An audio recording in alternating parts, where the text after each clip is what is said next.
kataas, no? Tungod sa iyang power nga di na to matupngan, di na to malabngan, nagpataas ba siya og galingon? Mo nang gipaubos siya sa Ginoo bisan ang tubig mo kakak siya. Samot na ka nga binyunyagan ka sa ngalan samahan sa Anak ug sa Espiritu Santo. Nalipay mo wa? No. Ini kakita ninyo tiaw ay na mo kahadlok. Ing na binunyagan ko. Anak ko sa Ginoo. Amen. Imagine naka ka ng tubig nga gi-bless sa pari. Mahadlok ang ako madto mo sa office nako na may exorcism room nako. Inigsud atong possess, relax ra kayo. Inigabot niya dito sa sud sa exorcism room, di na mahiluna. Darwan! Bago lang ko nag-exercise gahapon. Ako nag-exercise from Cebu.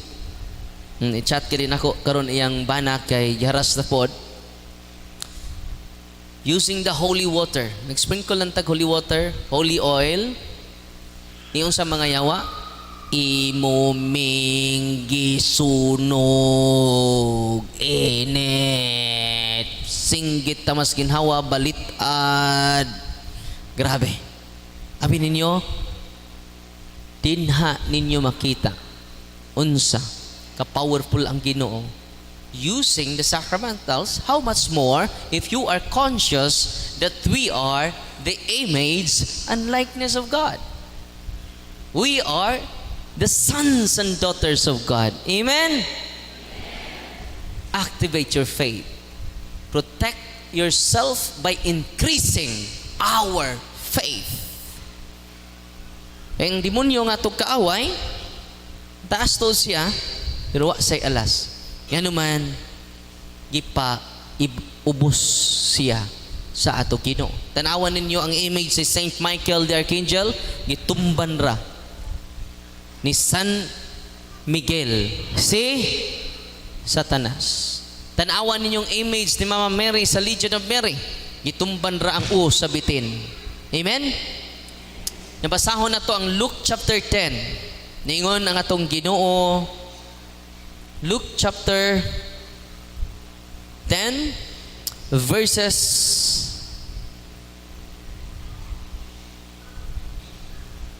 itong basahon. Luke chapter 10 verses 19. Behold, I have given you power to trample upon serpents and scorpions. Ano to? Behold, I have given you power to trample upon serpents. Ano? Ang sayo yun? To trample upon serpents and scorpions. And all the power of your enemy are subject to you. Anong sabi? Anong sabi? Gisulti na? Rambol na kung ano sa iyang gisulti? All. So that you can overcome all of the power of your enemy. Wa sa mingon, so that you can overcome some of the power. Ano sa iyang ingon? So that you can overcome all of the power of your enemy. Nakaron, sa study na mo sa exorcism, basta example, ikaw kulam ka, muduol ka sa exorcism ministry, kado nagkulam ni mo, matorture to, musumbalik niya ang curses nga gisend sa demonyo niya nimo. Mo na matorture ka, kung di ka muduol sa sacrament, pwede ka niya patyon. Grabe, no? Mo to'y nahitabo sa taga Masbate. Bago lang, abdik kayo yang iyaan nga maoy nagbarang niya. Nagbarang sa yang tinuod ba ng barang? Mutuo mo, dili. Naanas Biblia. Ang basahan ta mo. Oy, ako niya ako mutuo, Father, kung barangon ko. No. Ako mong basahan, ha? Di mo mutuog barang ba? Tanawon na to ang Biblia, ha? Kay mo ni Sa Exodo 22:18, Old Testament ni, patya ninyo ang mga babaeng diwatahan. Oh, nabay mga diwatahan diri. Panahon nga mag-animo sa inyong basa. Ang inyong mga lolo or kamo siguro na pasahan, magsaysayaw mo dito sa salamat sa paghalad-halad mo dito sa kakahuyan. Tinod, sa Old Testament ay pamatyo na sila. O barangan, apil pong mga mangbabarang. Nasa Biblia.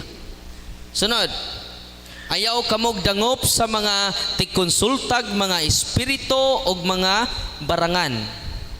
Kung buhaton ninyo kini, mahugawan kamo, ako mao ang Ginoo ngayon yung Diyos. Diniduol na ako, Father. Ang akong bana, Father. Daghan kay babae, Father.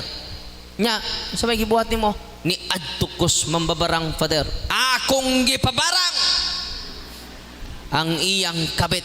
Sa may hitabo, nahadlok ko, Father. Wan ako mo balik sa mambabarang. Nga naman, nakuyawan ko, Father. Ano nakuyawan man ka? Ningon man ko, Father, pilay bayad. Ningon ang mabarang, why bayad? Nalipay ko, kay why bayad? Why kantidad nga bayad? Yung sa may akong pahinungod di mo, usara, ang imong kalag.